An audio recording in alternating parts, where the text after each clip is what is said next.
પ્રજાસત્તાક દિન નિમિત્તે જિલ્લા હોમગાર્ડ હેડક્વાર્ટર્સ ખાતે ધ્વજવંદન કાર્યક્રમ યોજાયો। ભાવનગર જિલ્લા હોમગાર્ડ હેડક્વાર્ટર્સ ખાતે પ્રજાસત્તાક પર્વ નિમિત્તે ધ્વજવંદન કાર્યક્રમનું આયોજન કરવામાં આવ્યું હતું।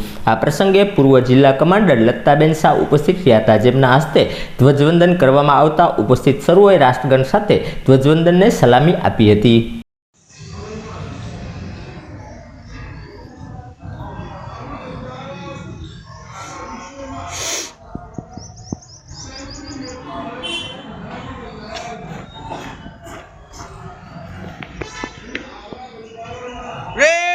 राष्ट्रध्वज को राष्ट्रीय स्रोत सलामी देंगे। सलामी सत गण गण मन अधिनायक जय हे भारत भाग्य विधाता पंजाब सिंध गुजरात